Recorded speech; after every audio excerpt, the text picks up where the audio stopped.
I'm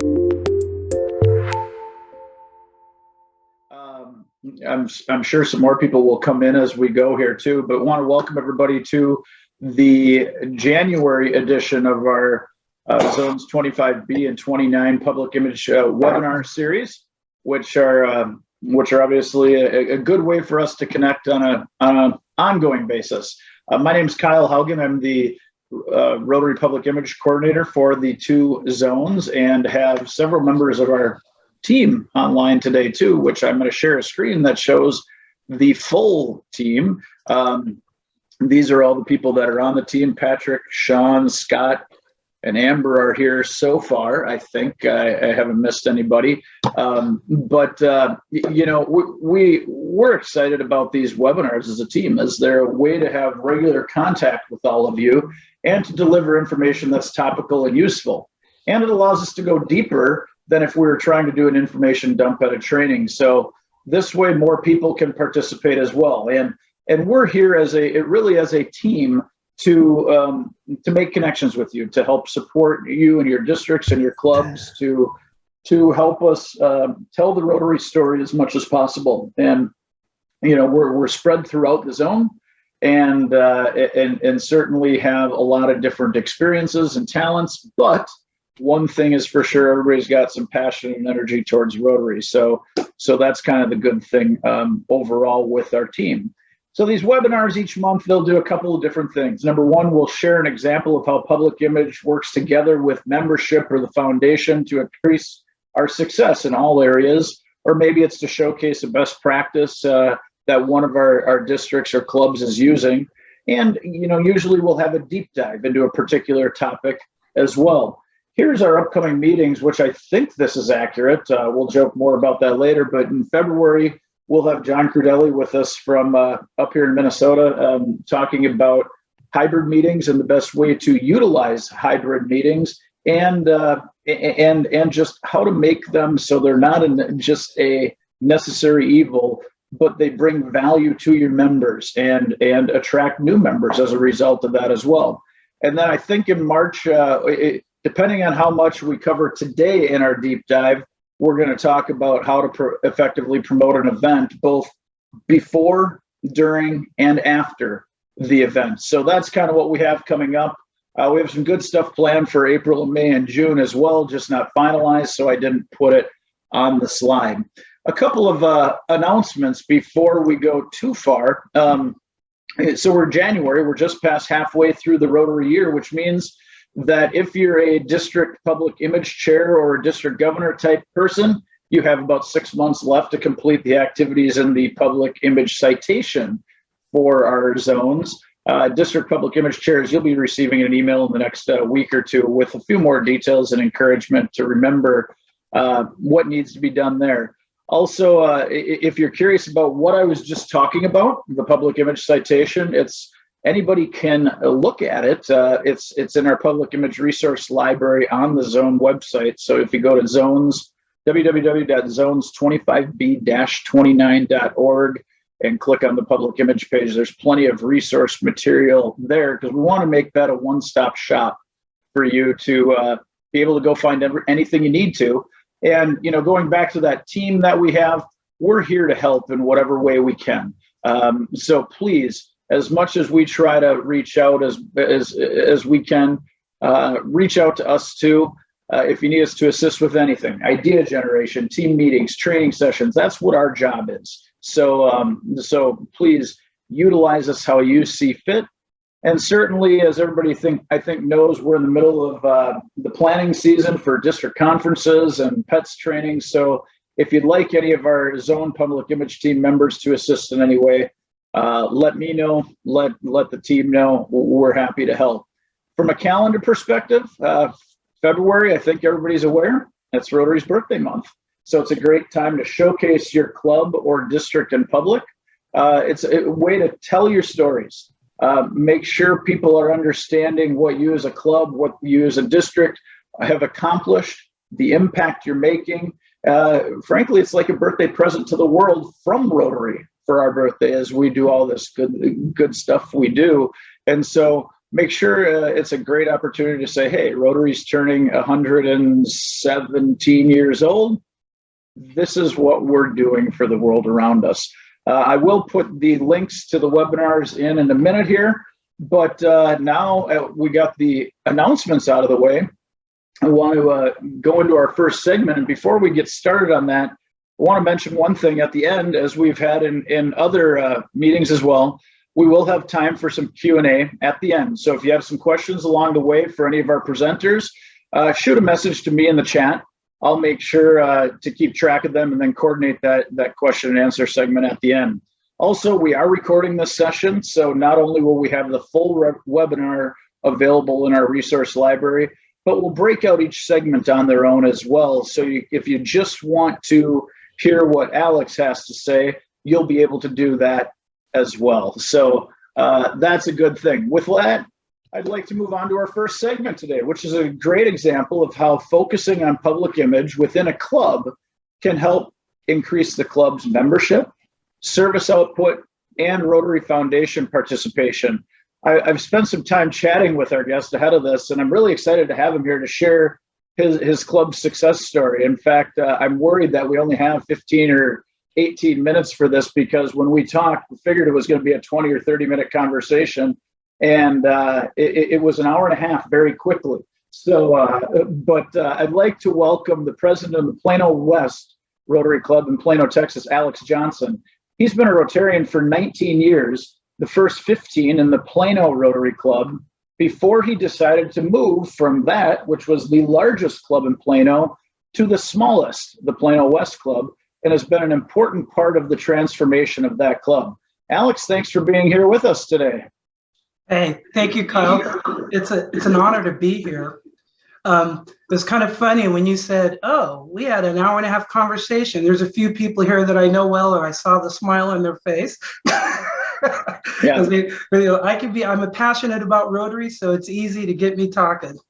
Well, the only good thing about ending that conversation when we did is I had to go to the bathroom really bad by that point after an hour and a half. So I was okay with it, but otherwise I think we could have talked for several hours. You know, we only have about 15 minutes, so we'll get right into it here. You became club president in July of 2020, right in the middle of the pandemic. Could you share what your club looked like at that time and compare it with what it looks like today in terms of size, demographics, some of those details? Yeah, definitely. Like everybody knows, the pandemic made everything crazy. I was president-elect, and my president actually fell off the face of the earth in March. So I had to formally start in March running board meetings. So that was fun. Well, as July 1st, 2020, we had 21 members. And we were what you would say a typical Rotary club. Of those 21 members, 18 were men, 19 were white. There were me and a Pakistani friend that I recruited. We were the only non-white. Our median age was 67 years old. And I think I was like 52 or 53 at the time. And I was considered obviously one of the young people in the club. Well, fast forward a year, by July 1st, 2021, which was 6-7 months ago, we had 63 members. So we tripled our membership. We went from 14% women to 52% women. So we're a majority woman club. We went from 10% non-white to 52% non-white. And our median age dropped from 67 to 50 years old. And our age range was between 18 to 50. We actually had 9 college students in our club, and they were all members of the Rotaract Club. So one of the things I was always proud of, we had more Rotaractors in our Rotary Club who are Rotarians than any of the Rotaract clubs we had in our district. We also had a lot of diversity, not just in race, but we had immigrants from 7 different countries. We changed our religious diversity from basically being 100% Christian. And you're thinking, those are Christians saying, what's wrong with that? Well, Rotary wants us to represent our community, and Plano is not a 100% Christian community. Actually, I think I read something like 47% of the community identified themselves as Christians. Well, now we have members from Islam, Hindu, We have Christians, we have agnostic as well, and we also have members in the LGBT community. So we went from not diverse at all, very small, to complete diverse. Actually, our diversity numbers are bigger. We're 58% women now, and we're now the largest club in Plano. So it's been quite a culture shock and big change for what we did. And Rotary said we were the fastest growing Rotary club in the United States as well. Yeah, it's phenomenal numbers that showcase the growth of your club, and I like the fact that you've kept score to a certain point of looking at what those demographics are, so you know how things are improving. Obviously, without keeping score, without tracking progress, you don't know where you're going. So obviously, this didn't happen by accident. Results like that just don't happen because we wish them into existence. How did you go about developing goals and strategies to grow? What kind of resources did you use? You know, I love that question because a lot of people try to give me credit for it, but actually, I'll tell you who my number one advocate, mentor, advisor in Rotary is, and everybody knows her, Emily Tucker. She's a genius, and she was very, very, very instrumental in helping me prepare to be president. And part of that was focusing me on novel concepts, Rotary's vision statement, Rotary's mission statement, the object of Rotary. And a lot of people don't read those, but if you do, and if you actually look at, you know, what we're about formally, it's about service. I mean, if you look at every document of Rotary, it focuses on service. So that's what we did. We focused on community service. And then we also, one of the many great things about Emily, you think she paid me for this, but she introduced me to the action plan before the Rotary action plan, before it actually got publicly released. So I was able to work, we were able to work with Tom Thornfinson and his group. And so we actually implemented the Rotary action plan, you know, from each 4 priorities as a club. So that was our strategy, which everybody here knows is Rotary strategy. And then to do that towards service, because that's where the object of Rotary is pushing us. So we actually completed 75 service projects last year, and that's how people joined us. We made them available to the public. Of those service projects, 80% of the people there were not Rotarians. They were members of the public. So they would volunteer with us, and then they would ask how to join.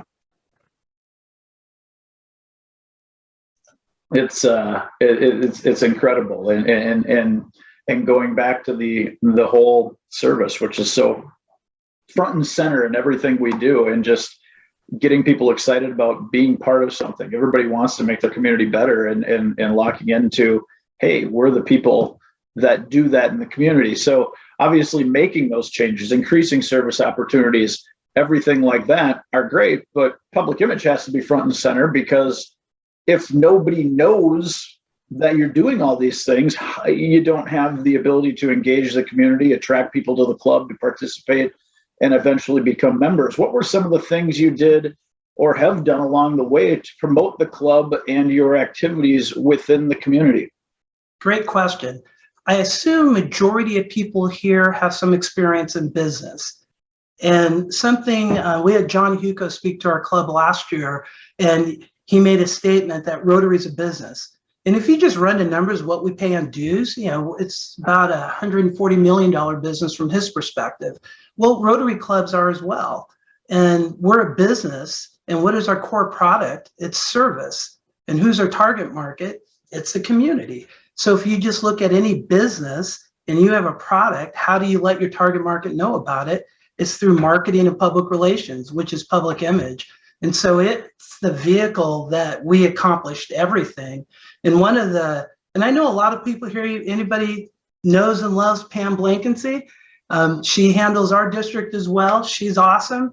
We're a club runner website, just like everybody else. Well, I gave her a business wireframe. I mean, this is a wireframe. Anybody that does website design, it's, you know, the structure of designing a website. I designed it for us to have a lead generator website where our call to action was service. And Pam did it on Club Runner, which is the most kludgiest website design product in the world. But our website, anybody take a look at planowwestrotary.com, and you will not know that it's a club on our website. And when you look at it, the number one, if you look at the call to action, is find service projects, 5 different buttons on our website. So when people go to our website, they're finding service projects. We had a very aggressive social media campaign. Once again, Public Image. We actually publish every Monday, Wednesday, and Friday, LinkedIn, Twitter, Instagram, and Facebook messaging about our service projects. So it's sending everybody to our website to sign up for our service projects. And when you do that 3 times a week on all those platforms, the community takes notice. And so we get a lot of people that found us on Facebook. They sign up for a service project because that's a product we're selling, and they find out about our club. But the key is, unlike most Rotary clubs, we don't brag about ourselves. We don't put pictures of how great we are and the big checks. It's about sign up for the service project. So when people in the community, that's what they want. Nobody wants to hear about how great your Rotary club is, but they want to hear about how they can serve and help their neighbors. And people just embrace it, and then they join us. So PI is critical. And you've used and you have a database of people that have volunteered in the past and reach out to them as well, right? We have over 700 people in our volunteer database, and the majority of them are not Rotarians. Some people here may get it. We put out a monthly newsletter. All it does is talk about our upcoming service projects. And we do on average 6 to 7 service projects every month. And they just click a button, they sign up for the service project, and they show up, and we have a registration team that takes care of the details. So that's if anybody saw that article in August of 2021, there was the center page article was about our Rotary Club in the Rotary magazine. And one of the quotes they said is, which is true, we're a service project assembly line. We pump out the products and we look for people to buy it. But they buy it by just joining the service project and serving. Absolutely. And I like that, the service project assembly line. And that's, I've often thought about Rotary as a great incubator for ideas as well. So they kind of come hand in hand, where anybody that has an idea, but we're a great organization to let someone run with that idea. And it is, once you get it to where you're going, it is an assembly line at that point. So a couple, I think 3 final questions that I think are somewhat related. I'm going to ask 2 of them after my preamble here, and then I'll come back to the last one. But these all stem from the fact that some of our audience today may be looking at what your club has accomplished and the activities behind it, and be overwhelmed, thinking it's too difficult, or we don't have the time, energy, resources, we don't have an Alex. How do we do this? And so first, I would ask, what's one failure you've had along the way, and how did you deal with it? Or what's one challenge you're still facing as well? Lots of failures and lots of challenges, but I'll focus on one. I love failure because that's the only way I learn. I guess I learn through other people's successes, but when I screw up, I'm definitely looking for how am I going to do better next time. One of the things that was challenging, I ended up having to become president for the 2nd year because we added over 40 new members and none of them wanted to be president. And our other club, everybody had already been president already. And the typical what happens in a Rotary club. And my failure, which now I know, I should have started off the Rotary year by putting in a committee to a nominating committee for a president-elect and president nominee. And because I didn't do that, when it came for election time, nobody was interested. I took one for the team, so I'm president 2nd year. So this year we did do that. We started a nominating committee. So we actually had 2 people run for president-elect, of which that's another failure. You're supposed to do your president nominee, not your president-elect. And so we end up having to elect our president-elect 6 months before she took office, but we had 2 people running for that, and we had 2 people running for president nominee. And I've only been in this club 5 years. I've been told they can't remember the one time we've ever had multiple people running for the offices. So that was, I would definitely I always encourage clubs to do that. Put together a nominating committee quickly So you could have the whole year of grooming, preparing. So when December comes around, you could select your president nominee and have a slate instead of just begging and pleading a new Rotarian that doesn't know any better. I think, or going the example that Melissa from the Chicagoland said in the chat, we pulled our names out of a hat this year for president-elect and president nominee, which, oof, that's even better. Or you take it like me. I'm actually in my 23rd month of being president because I started early. I would never put that on anybody, no. Especially for a club that's as active as ours. No. So I think going back to those, well, I'm going to ask Scott's question first. With so many projects, 75 of them, do you see 20% of the people doing 80% of the work? Or no. Is it the fact you're pulling in people from outside that helps? Well, the work is really done by the community because 80% of our volunteers are the community. Because we don't, even though we have 65 members, we do 6 projects a month. And some of them we cap out at 10 volunteers, some are longer, so, or bigger. So yeah, the work is done by the community and that's why they join us. But in our club, which has got pros and cons, we have so many new members, we get people in leadership quickly. We don't have all these rules and regulations. Like for example, I have a 18-year-old and a 20-year-old on our board of directors. You know, our club secretary is 20 and we have an 18-year-old, you know, and both of them are superstar interactors, Rotaractors, and, you know, it's not gimme roles. And they're, in fact, you guys probably know my club secretary, Zane Carlson. You know, he's an awesome dude, you know, and so we put young people, new Rotarians, we don't limit leadership by how long you've been around. And so that gets people involved. Then we also encourage people to tell us about their passions. So if they have, because we collaborate, we create very few projects from scratch. We partner with school districts, the city. In fact, we're strategic partners with both of them, other nonprofits, and we just say we're sweat equity. We you know, there's time, talents, and treasures. We have no treasures, but we have time and talent. So we tell everybody, if you want somebody to write a check, go to another Rotary club, because we're not a check writing club. We're hands-on. We want to get things done. And so when you partner with another organization like a nonprofit, well, they know the need. And so we just provide the hands and we do whatever they need in order for us to be trained. Sure. So lastly, just what would you, so let's look at just, okay, you got all these things you can do to start the ball rolling in the right direction.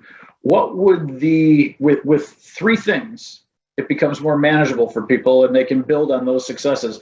What would you recommend as the top 3 things a club should do to not only start thinking about more service projects, but also how to promote them effectively? Well, overall, clubs need to know about the Rotary Action Plan. It's really a phenomenal framework, and that's not one of those 3. But start small. Everybody, you know, I am not a proponent of the signature project concept. And when you look at our membership decline, I don't think it's working well. But you could go small and pick up trash, you know, work at a food bank, get some people to do it, you know, help out at an animal shelter. There's so many little things that don't involve a lot of planning, but everybody wants to do it. You could get your friends and family and neighbors to do it easily. Do it little. That's what we do. We do a lot of little things. So I say start small. 2, collaborate, partner with organizations, partner with other Rotary clubs, really, which I know Tom's not going to want me here to say this, but partner with those new clubs that are formed. They want to work with you and they want your mentorship and your guidance. Obviously, Tom's not upset about that, but but that's key. Partner. And if they could partner with a veteran Rotary club and actually do things, that gets them excited. You know, I always tell everybody, when a Rotary club is successful, we're all successful. When a new Rotary club fails, Rotary fails. And so partner, and it's not just new clubs, it's any club. Partner with Rotaractors, Interact clubs, churches, your city. Keep it easy. So that way you may show up with 2 people, they show up with other people. It's a great service project. So it doesn't seem overwhelming. Then the last thing, which from a membership perspective, this is key, open it up to the public. Everybody, I had some people saying, well, are you allowed to do that? Like, Rotarians think they can't let non-Rotarians be involved in projects. Well, that's exactly why nobody's joining a Rotary Club. Open it up so they can see that we're inclusive, we're fun, we want to serve in the community. We're more than just doing lunch or dinner and, having a good old boy or a good old woman crowd, and we're about changing lives. And so those are the big 3. Collaborate, start small, open it up to the public. And from a marketing perspective, advertise your service projects on all levels of market, social media, all the time, because this is the key. People are shy about talking about their club too much. Well, that's because you usually want something or you're bragging about something. But if you're talking about help us serve the community, you can never do that too much. No one's going to say, you're just helping too many people. What kind of Rotary Club are you? No. So just have service projects and ask people to help you, and they will love it, love it, love it, and they will join you. I know that was more than 3, Kyle, but hey, that's all right. I think those are all easily attainable, and certainly, and I know we got a couple questions coming in. We'll ask those at the end as well. But thank you so much for being here. It's exciting. A few months ago, when somebody said you have to have Alex on one of these webinars, and I said okay, and then learned a little bit more about you. And then when you and I were able to connect, and I'm excited to meet you in person and just go from there, because I think what your club has done, it's a pretty easy recipe if clubs want to take parts of that, and public image is obviously front and center in the whole strategy, and great things happen because it's not only about the club growing and everything, but the amount of impact you're making on the community is significant as a result. So thanks for being here. Thanks for sharing. Alex, will you go ahead and put your contact information in the chat box here as we go on as well? And if you have questions, remember, go ahead and send them to me. We'll ask them at the end. But now we're going to transition to our deep dive for the month, which again, as I mentioned earlier, is a way to go deeper on a particular topic rather than try to cover all of these things through a fire hose at a training session. This allows us to spend a little bit more time, and it allows more people to be a part of things as well. And one of the ways we can gain notoriety in our communities is by building a relationship with the local media. And here to talk about the importance of utilizing the media and providing some tips and tricks you can implement in your club and district are our public image team advisor, Patrick Harrison, and one of our assistant public image coordinators, Amber Scarborough. And if you have any questions along the way, send them on, and we'll answer them at the end. So Patrick, Amber, it's off to you. First of all, how do we follow Alex? That's not fair. I did this on purpose. I did this on purpose. You guys do not get front and center billing today, so you're welcome. That was first of all, awesome. Like, I'm so on fire after Alex's presentation. That was really, really good. And it's been so fun watching Pam building out the website on the back end and then getting to hear the front end of that story, Alex. And it's amazing. I hope everybody go take in that website. It is brilliant. I love the quotes that you have from all of your members at the bottom. They're wise. And the information about the club, like, that's so important that you can go to that website immediately, know everything about the club and how to join. It's real simple.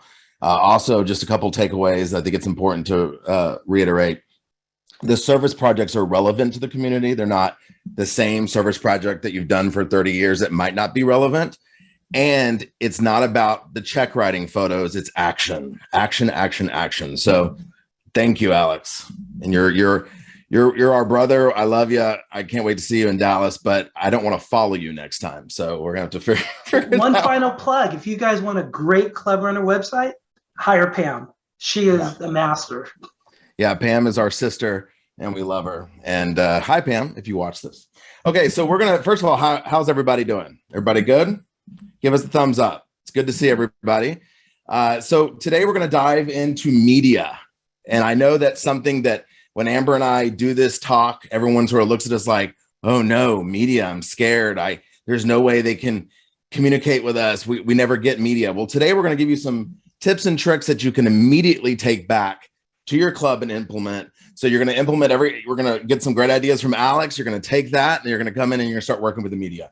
Before we get started and before we get into sharing the screen, Amber, if everybody could raise their hand, who feels that they know how to handle media and they're not afraid to deal with the media?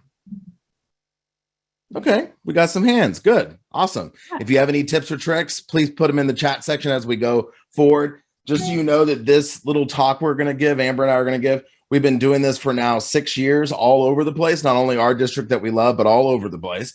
And it works. We promise you it works. If you just take these tips and you implement it into your community, you will see, unless there's a lot of breaking news in your community and they can't cover you, you will see a relationship with the media strengthen and you'll get some coverage. In fact, just to give a little plug to our district governor now, Beverly Ludicky, she actually heard this talk, 5 years ago, Amber? And now we joke that she gets the camera focused on her at the grocery store. Is she buying bread? Is she buying milk? Because she literally has that strong of a relationship now with the media. So it's really cool to see. All right. So Amber, take it away. Okay. So we wanted to share, we are going to do some screen sharing today so we can share some different where we host this information. Because I think all of us on this call are district leaders and we are trying to help inspire and teach our clubs also how to handle the media. So one of the things that we've done, and I'm going to share the screen right there on that Plano West website first. I wanted to show where we have chosen to host this information for our clubs, because part of this is making sure our clubs are successful, is giving them these resources on your district website. So on our district website, we have a media section that includes a sample email request and media contacts. So this is one of the things right away that we built out that shows an example email of how to send in and request media. And we're going to get into the details of all this. I just wanted to show you where it's housed at. And then also the links, phone numbers, websites, and emails for all of the media that covers Central Texas, right? So this is just an afternoon of Patrick and I and Pam playing around and grabbing this information and putting it on the website. But it is really helpful to the clubs then when they are trying to go out and get media coverage. Here's who to send it to, and here's an example of the language that you need to do it. Why is this so short? We're going to get into this a little bit more in a second, but why this is so short, if you can go back to that for just a second. Amber and I always try to stress the media does not need to hear a million things from you when you email. Okay, they just need to hear essentially, could you please add this? We'll get into that in a second. Here is the press release. Have a good day. Talk to you soon. A lot of people they feel like they need to sell their story. They're not going to listen to you. They just want to quick to the point. Here's the press release. Let that speak for you. Also, I just want to mention before we continue, Amber and I are brother and sister in Rotary. Not really brother and sister. No, we're not really brother. We used to say husband and wife in Rotary, and that was weird. We changed it. But we like to interrupt each other, so please don't be offended by that. We like to keep each other going, and it's the energy, so just jump on with us. Secondly, media, this is an important thing to bring up before we even dive further. Not everything is media coverage worthy. I want to repeat that. Not everything is media coverage worthy. So essentially, sit back and think about a couple of your projects, or if you're doing service projects that are very impactful or a fundraiser, pick one or two or three of those things that you're like, you know what, I think the media really would like this story. This is a community impact story. That's what you send in. That's what you contact. The reason this is important is if you're in the Chicago area, or if you're, and by the way, I also want to bring this up. This whole tips and tricks we're going through, this works for the major markets like New York, Los Angeles, Houston, Chicago, etc., as well as smaller markets. So sometimes people will ask us, well, does it work in different markets? Yes, it's tried and true. Secondly, you're working for your club, but you're also representing Rotary as a whole. So if Amber and I are working really hard to make sure the media in the Central Texas area likes Rotary, but then Pam, I'm just going to pick on Pam, she decides to start messing it up by sending really bad press releases, emailing constantly, or when the media shows up, they're not professional. That's going to hurt our relationship with the media. So think about all the people you're working with in your districts. Make sure that you're representing Rotary well, and you have that good representation of Rotary in the media, and they will start showing up for other club things. So keep going, Amber. Sorry. Okay. So back to the media little toolbox over here. And the other part that we have is our slides, which we're going to get into in just a minute and share with all of you our presentation, and the slides live there under the media section. And then we have a press release template that clubs can, it's a Word document, I'm going to show it to you, and a press release example. Because this is something that's really important for the clubs to be able to see when they're building out their own press releases. So the first one I'm going to show is an example press release. And on this, it's really important that it has the contact information, it's properly branded. We got the master brand logos on there. We've got the who, what, when, where, and most importantly, why. But it's consolidated. And we've seen press releases, and a lot of our clubs send their press releases to us to review. And we've seen really, really great ones. And then we've seen some really, really long ones that forgot to mention the word Rotary in it, right? So it helps to get a second set of eyes on press releases, because when we're doing them, we just can kind of get caught up in them. But that who, what, when, where, and most importantly, the why in our press release is what we want to make sure is in from the very beginning. This press release then becomes, for lack of a better word, our Bible for the event, right? It is our language that we're going to use for our social media posting, for our website, for our flyers. All that language that we're developing in the press release really helps the club move forward in the event as well. Couple of quick pointers here. This was a State Department official event that Amber and I worked on for a couple clubs. It was a club partnership. And so you're going to see that logo right there. Boom. That's a focal point. That got the media's attention, obviously. You have your Rotary logo, your district logo up front. Yes, we use the district logo instead of a club logo because it gives a little bit more weight. Of course, this was also a multiple club event in the district. But the most important thing in a press release, besides everything Amber just said, is this quote right here. Because a lot of times in today's media world, they do not have enough reporters. Reporters are busy. They'll send a camera person out. They'll shoot some B-roll. If a camera person shows up, that means, hey, they use their camera person to come to you. That's good. That's a good indication you're going to be aired, right? Every single thing you put in this press release, you must expect to be on air, because a lot of times, especially in different markets, a press release will be sent. They'll be the way it works is they're brought up in a meeting the day of, saying, hey, we have this to cover, that to cover, this to cover. Someone's going to say, hey, we have a Mandela Washington Fellowship thing. Cool, I'll take that. This script, this press release is sent to the producer. The producer will write the script for the anchor to say right straight from your press release. So make sure whatever you want aired, it's going to be on this press release. And if you say something that's incorrect, it might be aired. Also, just a second note, if you're doing if you're doing an event you've never done before and you can't get an impact statement, that why, a quote of the impact, that is the most important thing. We're going to dive more into that in a second. You can make it up. Okay. Like I wrote this pre the event because I just knew how important this event was going to be to me in my heart. Like I spoke from the heart. Boom. It was used in the media. So again, this press release is so important to get done way before you start doing anything else with an event. So you have that Bible to move forward in. The other piece that's really important is the mention of Rotary, not just as our club, but that we are part of Rotary International, 1.2 million passionate individuals and 35,000 plus clubs. So that little tagline, we've included that in our press release template as well as the example. So I'm going to switch over to that and show you this one now. This press release template just has where they can change out their logo if they need to. It kind of gives them the outline of what it should look like. And then it's already got the tagline in there for them. It's just a handy thing that's helpful for clubs as they're developing their own press releases. Okay, we're going to switch gears now. Also, as she's switching gears, we're going to have a lot of this information from our district website on the zone website for us in the toolkit that we have. But feel free to visit our district website if you want to sort of copy or make it better. And if you make it better, please let us know because we want to copy you. Because again, this is not a competition. We're all, like Alex said, and we preach this at the top of the mountain. This is Rotary together. We want every single club and every single district all over Rotary to be strong. Okay, so we're going to go as fast as we can. Another thing is Amber and I usually focus about an hour and a half on this one subject. Okay, so we're going to do our very best to give you some tools and tricks And then if you want us to come back and speak at a district conference or anything anywhere in the region, we are available to do that because we care deeply about making sure you know how to do this. But research the various media outlets in your community. That's the first thing that people should do, is you should look at television, radio. Don't forget the AM dial. A lot of people forget that AM dial. It's very important. They're hungry for great stories. Don't forget newspaper. And don't forget your community blogs, your community newspapers that a lot of people know connections to.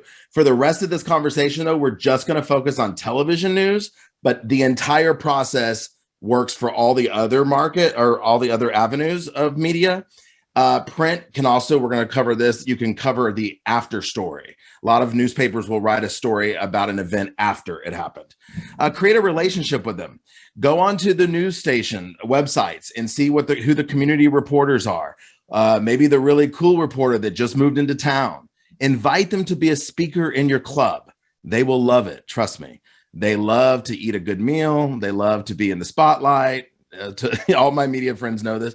And they want to get to know who their connections are in the community. They want to hear what's happening in the community. They need those contacts. So invite them to speak. Invite them to be a member of the club, even if it's honorary. In fact, we have one club in our district that has such a strong relationship with one of the big meteorologists in town. Again, just so you know, in TVQ land, which means it's a rating of how a specific TV personality can pull an audience, TVQ, meteorologists get huge ratings. So invite a meteorologist to come speak at the club, get to know them. They're your into the newsroom. Hint, hint. They're the end of the newsroom, and they can help you get to know who to know. All right. Contact them with a press release within 2 to 6 weeks ahead of time. We put this on here. We used to only have 2 weeks. Now we have 6 weeks because different markets are different. And sometimes clubs need to get out there way in advance. I think it's safer to stick with that 2 week personally. And honestly, I do this so much that I actually can do it 3 days before an event. Okay. But that's because I have contacts with the media and they'll take my email quickly. But again, 2 to 6 weeks before, and this is what you're going to do. You're going to call, this is very important, and we're going to have these slides up in the Zone website, so you'll be able to go back and look at them. Of course, we're recording this, and you can listen to us again. But you want to call the assignment desk of every local TV station. If you remember, Amber showed you a second ago, we have all the numbers listed for our district. So all they have to do is just copy, make a phone call. And you're going to ask, they're going to answer the phone, and they're going to sound like they're in a bad mood, okay? They're going to say, newsroom, and it's going to be like, oh. And most people get nervous and they want to start explaining themselves. Don't do that. All you have to do is say, hi, my name is Patrick Harrison. I'm with the Rotary Club of blah, blah.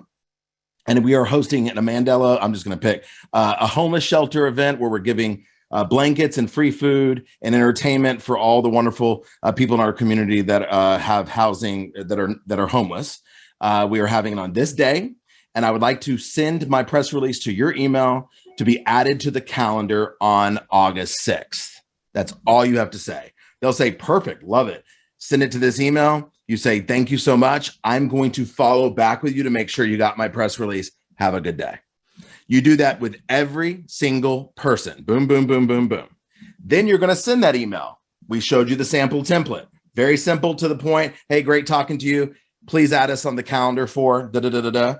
By the way, most newsrooms still say calendar. Some might say grid. Don't be thrown off by that. Some will say, okay, I'll add it to the grid. Same thing. Then I like to follow back and just say, they'll answer again, newsroom. Hey, it's Patrick again. Just want to make sure you got the email. Yeah, no problem. I got it. Thanks. Now, that does not mean you're going to get covered. Okay. They might even say, hey, it looks awesome. I can't believe Kyle is going to be speaking there. That is so cool. We love Kyle, right? That doesn't mean you're going to be covered. So here is the number one tip that a lot of Rotarians do not do. And I'm going to tell you, I'm a pro at this. And we had all the media. I mean, I had every media outlet say, oh my God, I cannot wait to cover this. We got you. So I told all of our committee, and Amber was on this. I said, hey, we've got it. We've got all the media. Every station's coming. And then guess what? There was breaking news, big breaking news at our state capitol. We lost almost all the coverage, right? But also, I do this, and thank God I do it, and I recommend every single club to do it. Call back the day of the event or the day before. I like to do it like the night before. And here's a kicker. If you call 2 weeks ago or a week ago in the morning time, which by the way, the best time is between 10 and noon. It's between newscasts. Okay. You don't want to be calling right before a newscast because they're slammed. Then the night before the event, you want to call another time when that other staff member is at the desk. Because what happens is sometimes they're in competition. They want to get the best stories. And I've called numerous times where I was guaranteed the press was coming. And when I called that night before, the person on the night shift at 8 o'clock said, I have no record of what you're talking about. I don't even see it. Please send it to me at my personal email and I will get it covered. So again, do not just rely on that first call. Make sure to make the second call. I can guarantee you this. If you follow these steps, you will get news coverage if they have available, space for coverage and there's not like a massive nuclear bomb going off. You know what I mean? Like, in other words, if there's not some huge breaking news happening, which I know is hard in today's world, there's a lot of breaking news these days, you will get coverage. If your story is worth covering and you wrote the press release clearly to the point with the impact, the hook is what we call it, the story, the hook with the why, which we can dive in more later. Okay. Did I talk too much? Give me. Now we're good. So again, it's not about what we're doing. It's not about the actual mechanics of the project. It is about the why you're doing the project. And we just want to keep hammering that in because it needs to be part of our language and the way we're describing our projects to the public. And that's what Alex was saying a second ago, by the way. Yeah, it's the same thing. It's just that's how we say it, is that no one cares what your Rotary Club does. They don't. Trust me, they don't care that you have a spaghetti dinner. They don't care that you have a pancake dinner. They care why you're doing it. And they want to see where that money is going or where that impact's happening. So that's exactly the same thing, the why. Always think of that when you're thinking of stuff. I love this. So a day of the event, you've gone through the trouble of getting media there. Make sure everybody looks good. I love all the photos that Alex had up. And that's one of my questions. And I hope it gets answered in the after Q&A. But make sure everybody's showing up with properly branded t-shirts, signage. Make sure you have some brochures and business cards for the public there, right? That look good. That are clear and they have information on how to join. Those brochures need to have information on how to join. There are new and improved templates on myrotary.org. We're not going to get into all of that today. It's just part of the slides. And I wanted you to know that they're here. It's okay to get creative. Just use the RI guidelines. I think we're all hearing that now. But we're going to jump into interacting with the media the day of event. And this is a really important slide. Patrick, take this one. Okay, so this to me and Amber this is the meat and bones, because you could follow everything we just said to get the media there. But let's say Kyle and Linda worked really hard to get the media there. But then the day of the event, the media is treated like an alien and it's a horrible experience. What's going to happen is the media is going to go back to the newsroom and say, don't cover anything Rotary. That was a you know what, that was just not good. Whereas if you follow these steps, they're going to go and they're going to say, hey, that Rotary event was so professional and so easy. I want to go next time. And they had good food too. I want to go next time.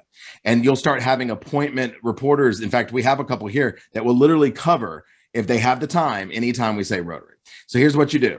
About a week or two before the event, you're going to sign a media liaison to welcome and walk. First of all, they're going to greet the media. They're going to introduce themselves. They're going to be kind, and they're going to be always with the media wherever they go during the event. This is not your club president. This is not the person that's running around with the chicken with their head cut off in charge of the event. This is a specific person with a sole job of making sure the media is welcomed and they're taking care of the entire event. Be sure to make sure the media liaison knows that press release back and forth, and knows the important angles to point out of the information you want covered. For example, if we're walking into an event and there's a service project where they're giving away food, then they're going to have children playing in a brand new playground that was just built. And then there's going to be the governor of a state there with the district governor. You're going to say, okay, welcome. In about 10 minutes, we're going to be over here. Then in about 30 minutes, we're going to be here. And then this is a big important thing with the governor of Texas and the district governor of our district. So I just want to let you know, this is sort of the flow of the event. If you need anything at all, please let me know. I'm going to be right here for you. And here's my information. Can I also get a card for you? We're going to tell you the importance of that in just a second. You also want to designate an on-camera person to be interviewed by the media. Now, Amber and I are pros at this, okay? And one time we made a mistake. We had the media at this really important event, and our district governor was walking up the staircase, and I said, hey, dude, you're going to be on camera in 5 minutes. And he was like, what? Huh? He was like, oh no. And so he got up on camera. He's amazing, by the way. But he got on camera and he was a little nervous at first because I forgot to prepare him. And so he didn't mention Rotary the first time. But because we feel comfortable handling the media, I said, hey, because remember, I'm the liaison. So I said, hey, can we do that one more time? And hey, District Governor, blah, blah, can you mention Rotary? And he goes, absolutely. And the second time he hit a home run. So what we do now is we make sure to give the on-camera person enough time, at least a week in advance, say, hey, Kyle, Tom, and Diane, you're going to be the ones on camera, okay? So you're the district governor, the club president, maybe the person in charge of the community event. You're going to know the who, what, where, why, when. You're going to know talking points that are most important to convey. Like, this is a fundraiser that's impacting the why. This is how you join our club. This is what Rotary is. Whatever it might be, they know it, and they're completely calm and collected and clear when they get there in front of a camera. Please do not. We all have our friends that we love that are shy as soon as a light comes on.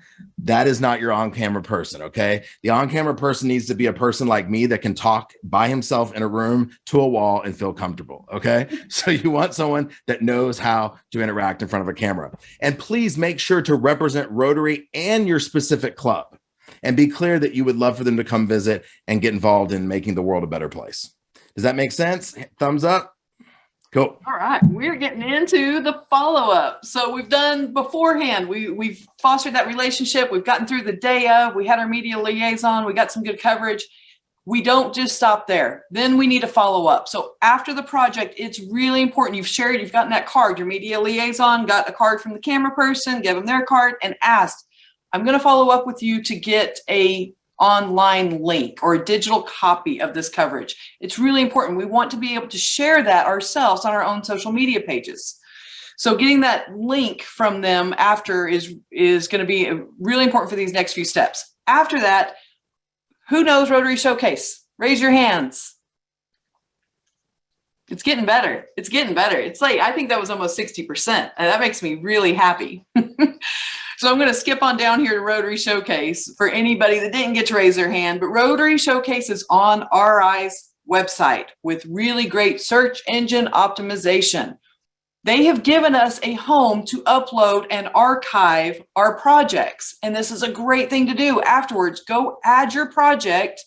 You can search for other projects and see what else is being done out there in the world. It helps track all of the projects of Rotary International. It's a really powerful tool, but I think selfishly for me and my club, it gives my projects a place to live. Once that is there and it's on the website for Rotary Showcase, it gives us a beautiful little link that then allows us to share it on all of our social media pages. And then this is what it looks like when it goes out. African entrepreneurs celebrate Nelson Mandela Day, blankets for the elderly. So this then gives us a nice little website that's shareable on our social media pages after the event, and we get our other layer of publicity as well. Two things Okay. real quickly. I just want to point out reason we have these two slides, and we love both of these. In fact, this was our event to the left, and we love this club. But what picture is more interesting and makes you want to click? It's the one on the left, at least from my opinion, because you want to know what's this all about. This is that posing thing that Rotary does a lot. We really want action photos. So it would have been a better photo for them to use handing out the blankets or who's the person getting the blanket. So that's any of these photos on Plano West website. How about that? Exactly. Also, if you go back real quick to the before the Rotary Showcase, that digital link, make sure that you use that and share that with your district. Don't just keep it to yourself, okay? Because a lot of times the districts are like, we didn't know that you got covered here. Make sure to send it to your district. And if for some reason you didn't get press, this is something very important to say, and I like to make sure you hear this. You worked hard. You did everything possible that we showed you in some of your tips and tricks you have, but you didn't get that coverage. That does not mean anything. That does not mean you didn't do it right. This is a weird, crazy world we live in. And sometimes the media just doesn't have the time. Don't call them after and say, why didn't you cover me? Just next time, do the same step again. Be as professional as you were before. I promise you, they will show up when they can because they're hungry for stories. And they tell us in all different markets, they're hungry for what Rotary is doing in the community. Just follow these steps, be professional, and it will happen. Also, if for some reason you didn't get covered, take some really good action shots, write a quick 1 page of the wrap up of what happened, send it to your local newspapers. A lot of times they will cover post what happened. Another tip real quick, and I'm trying to do this in 10 minutes, not an hour and a half. So hopefully you're getting some stuff out of this. I feel like the Micro Machine guy. If you remember the Micro Machine guy, if you did not get covered late at night, like at the 10 o'clock news, if you're watching it, your DVR, and you're like, hey, wait a minute, I didn't get covered, or it was a quick snip of the anchor just saying, today, Tom Gump did this, go and DVR the morning show the next day. The morning show has 2.5 to 3 hours of stuff to cover. I can guarantee you it's most likely going to be a longer story in the morning show, and your digital news source, like social media page, Facebook, Facebook or Twitter of that news station, they'll have the story there too, because they need to fill up space for that. So I think we covered as much as we could in the time we had. So I hope this was helpful for everybody. Again, it's like riding a bike. Jump in. Don't be afraid. We're always here to help. We're always here to come and talk to you wherever you are. And we look forward to seeing all the amazing media PR rock stars we have on this show today. And again, thank you, Kyle and Alex, and we'll throw it back to you. Thanks, Patrick. Thanks, Amber. Great information as always. And I want to emphasize 2 points there. One, you said right at the end, the taking a picture of people in action and sending it after the event to a local newspaper. I don't know about everywhere in our Midwestern part of the middle part of our country, but here in the Twin Cities, local newspapers are struggling. They can't have as many reporters as they once had, especially in smaller communities. They're going to love a publish-ready piece that's coming from you, because that's less work they need to do. So don't be irritated that they didn't come to your event, because like in our community, which is a community of 30,000 people, there's an editor that covers 2 or 3 local newspapers, and I think they have 2 staff writers. They can't do everything, but anytime that we submit anything in with a picture or with an article or whatever, it's in there that week because they're looking for content in the paper at this point in time. So certainly, remember that relationship, and how can you help them help you as well? So we're right at about the hour mark here, 58 minutes. Good. 2 things. Number one, one thing that I heard from Alex and from Amber and Patrick is be intentional. None of this stuff happens by accident. And I think all of us, when we look at the things that we're successful with in our clubs or our businesses or our districts or our families, it doesn't just happen because we hope it happens. And it's the same way when we're going to promote our club or do service projects or whatever. It's about having a plan, treating it as a business, as Alex said, and really being intentional in our steps to make sure we get to success. Now, we have more webinars coming up soon. If you have any ideas, suggestions for success stories or examples or things you want us to cover, please let me know, because we're happy to build them in. We want this to be celebrating you as much as possible. So that's a really important part. So I don't know everybody and everything going on, so any suggestions that we can get people like Alex showcasing what's going on in our region, that's great. One other person I want to introduce today is one of our Rotary International staff people, which is our public image specialist, Nina Hazhala, who is the person that I work with at Rotary International. And Nina's here today. And Nina, if you just want to say a quick hi and thanks for being here. I was enjoying this session so much. Really, I learned a lot today, and really I'm going to use some examples from both presentation, for my presentation, how to promote Rotary, and those examples and the results were amazing. Thank you so much for the invitation. I really was enjoying the whole session. It just flew away like 5 minutes. Perfect. Thanks, Nina, and thanks for all your help behind the scenes as well. Before we open it up for Q&A, obviously registration is open for the next 2 webinars, which I put in the links in the chat box earlier, and answering one of the questions from, who was it? Where did I put it here? It was there a minute ago, but we will send out a follow-up email to this with all of the recordings and the links to registration. So you should get those by the beginning of the week. So with that, that's kind of the official time. So if you need to run, go for it, but we will stay on for a few minutes, and Alex and Patrick and Amber will answer any questions that you may have. So Alex, I think the first one for you, and Sridhar, yes, we will share the PowerPoint slides in that email as well. That was the other part of the question that we had. So we will have all that in there.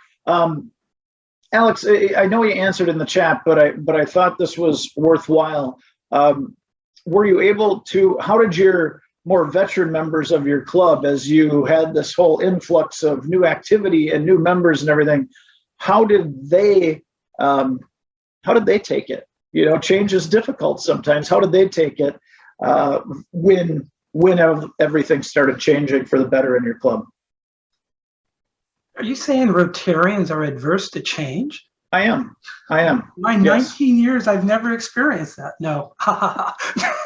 Before I say that, I want to add something to Patrick and Amber, and actually Kyle, for everybody. Seriously, right? We have a member in our club that writes an article about our service projects every week. Because we do 6 a month, she just picks. And she makes it journalistic ready, and then she submits it to different media, print media. And like he said, they're all short-staffed. And if it's a well-written article, they love contributor articles. So we get in our local news, there's like 3 or 4 papers all the time. And then we post it on our website. So it's great SEO content because, you know, Google loves stories. And so it just brings people to your traffic. And so definitely do that. Don't just have somebody who likes to write and have them write and then get it submitted. It's just amazing how powerful that is. So to answer your question, because I came in as a president-elect, and you know, I've been around, I've been in districts, so I had a lot of credibility when I changed clubs, but I knew I wanted to make some changes. And so during my PE year, we were a small club, so it's real easy when you're 21 members. I called everybody on a regular basis to find out what was important, if they felt we needed to change, which resoundingly yes. And so I had a touch of that. I'm really big on connectivity and communicating.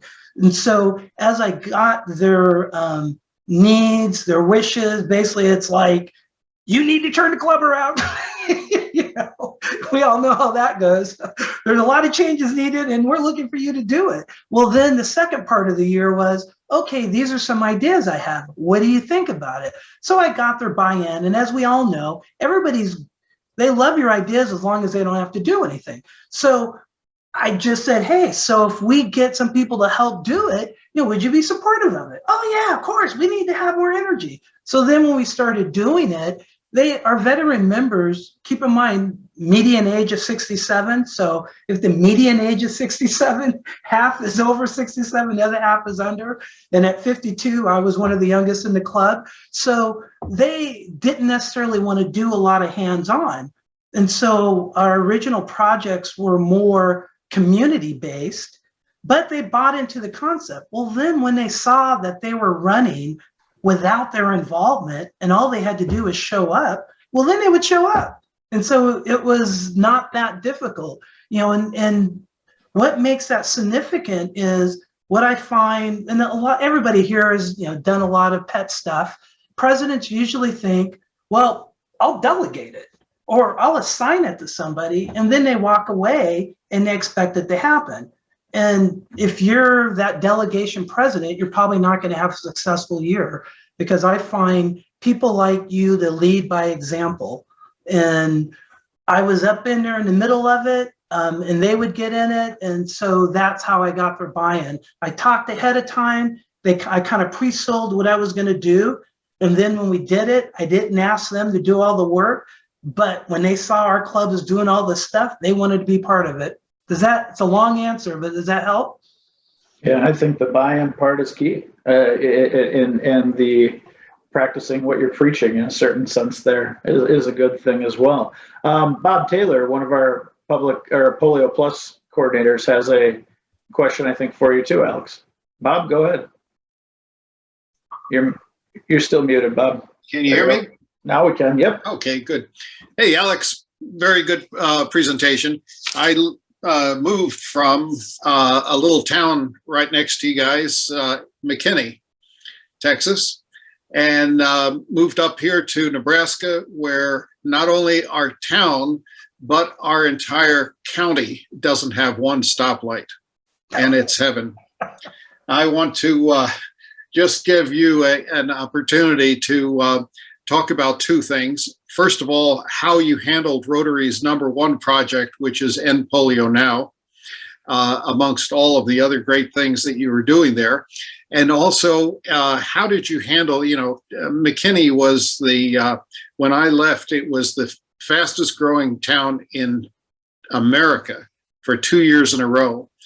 And when you're getting into that situation, all kinds of things happen. Plano, of course, is a little more mature in terms of its population. But how did you handle people coming and going all the time, in and out of your club? Well, I love your first question, because anybody that knows me, my passion is the foundation. And my disappointment is the lack of support of the foundation by Rotary clubs. We write more checks to other nonprofits than we do to the foundation. And so I will preach that. And so our club was, as well as all that membership and service, we were #1 in the district for per capita annual fund giving. And we were also topping I think we were #2 for End Polio Now contributions as well. So and because of TI, we publicized giving to the foundation through our social media strategy. So we would get donations from the public to the foundation, because not saying donate to the Rotary Foundation, we would say donate to the scholarship fund for high schools, because that's how we would use our district grants. And then we would send that money to the foundation, or donate to End Polio or to help with this disease, because once again, people like the why. So we would get people that we didn't even know would just click the links and make the donations, and we would pass it through to TRF. So that now our big money came from End Polio Now. I kind of call this a cop-out, because we didn't really put on big events, but what we would do, we would do a matching program with our club. And so we would match like whatever our goal was for, you do your goals and everything. And I think we do like $50 per capita for polio. And so as a board, we would decide we'll match up to like $2,000 of what club members donate. So that's what we always did. So we get a bunch of club members to donate, we would match it, and that would be our End Polio Now. So I call that cheating, because we don't really do any big public events, but it got our members involved. So that was your first question. Your second one, it was actually the newer people that come into community. That's where we got a lot of our new members, because we had such a large social media presence, and which this is all public image people. And we have a very strong, active SEO presence. I encourage everybody, tell all your clubs, get on Google My Business. That is the best thing for a Rotary club. And you're going to get peak on anything, because it's Google My Business through Google. So when anybody searches anything in Rotary, you're going to pop up above everybody, regardless of your SEO presence. But then we also had SEO presence, and everything we did linked back to our website.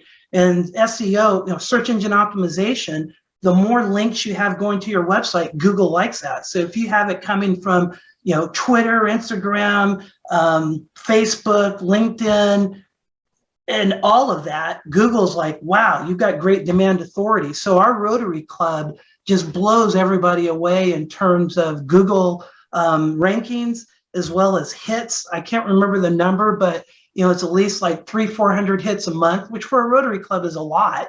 And so because of that, we even get next door. I was telling Kyle, we had we don't really push TV exposure. It's all print media for us, or actually digital media. But we had, just a couple weeks ago, I had a investigative reporter from NBC5 contact me, because get this, she read about a project that we did in Nextdoor. And we know how fun Nextdoor is, because one of the projects, we partner with a nonprofit and we deliver furniture to needy families. And this nonprofit was delivering furniture to refugees.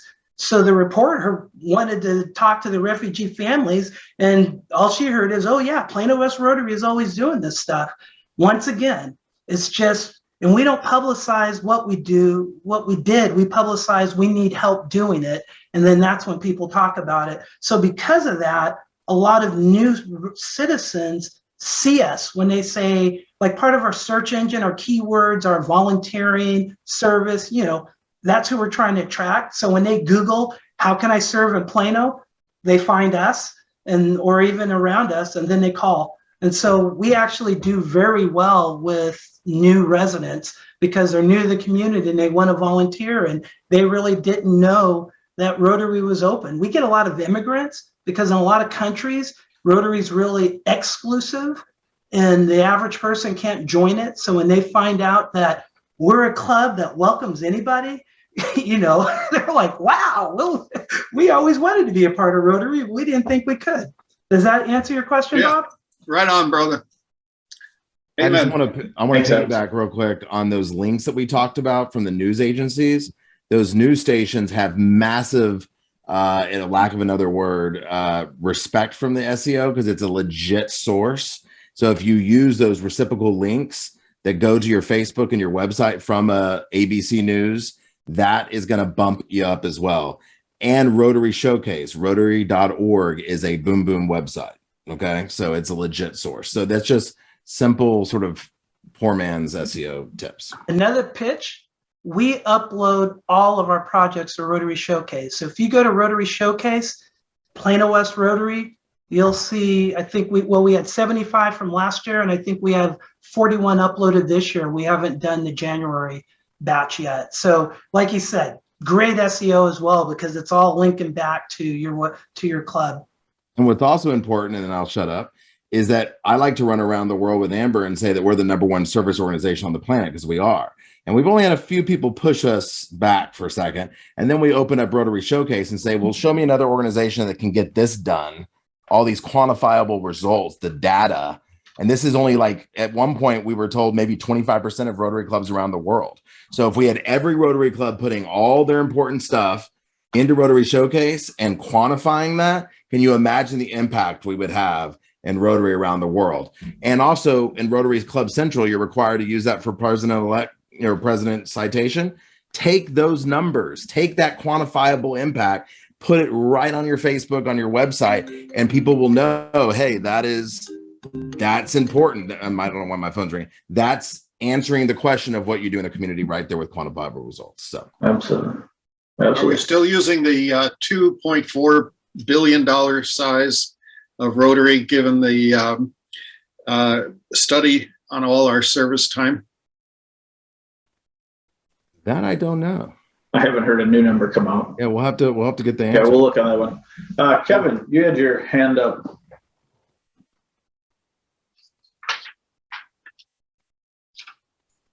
There we go.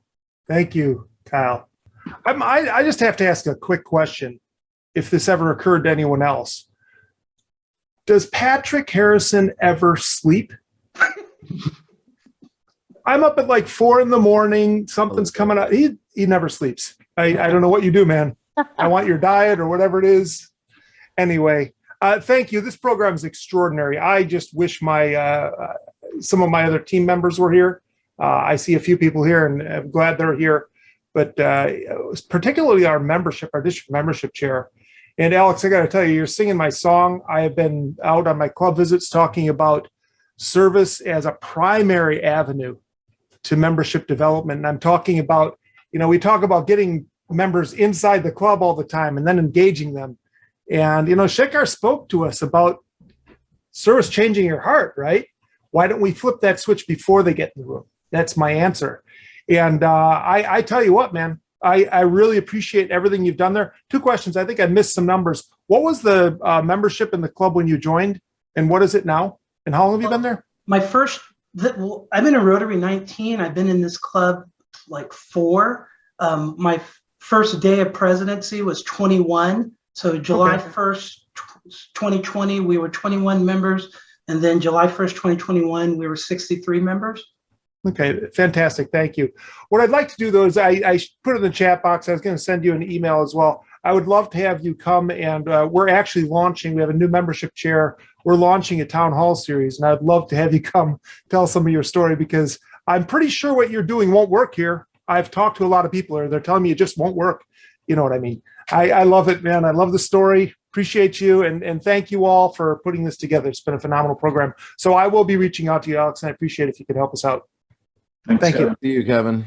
A couple thoughts. And I know Alex answered some of the questions in the chat about the branded shirts and the swag for volunteers, and that you give each one of them a T-shirt, and it's $7, which look at that as an investment, not a cost, because that's a great way to promote Rotary a little bit more from that perspective, and it's an additional marketing piece too, where now all those people are wearing those out and about in the community, which is a great thing.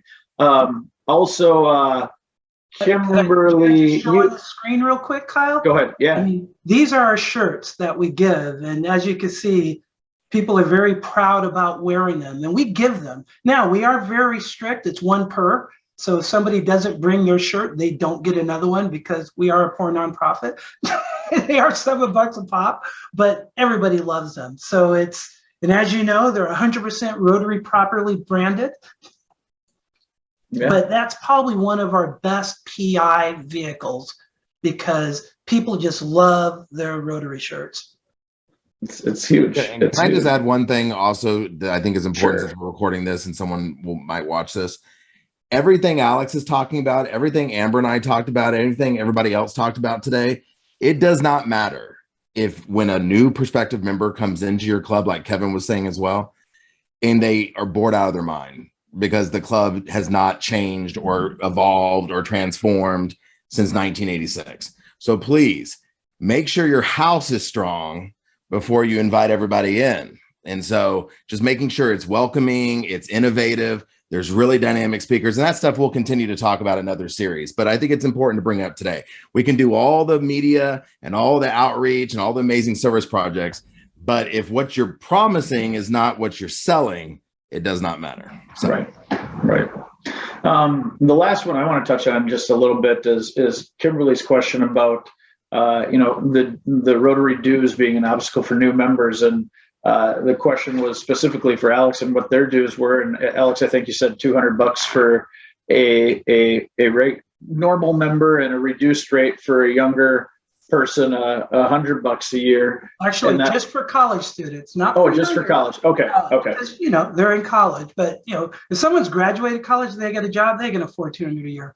Well, and that was going to be my point, is that we hear so often that Rotary is so expensive and everything, and that's I turn that around back on the clubs a little bit and say, well, 2 things. Number one, Rotary International dues are let's call it $130 a year. District dues are probably somewhere in the I think ours are $75 a year or something like that. So let's call those 200. Now you got another 200. That's less than $40 a month. The cost is in the meals a lot of times. And I know you told me you meet at a restaurant at noon. If people don't want to eat, they don't.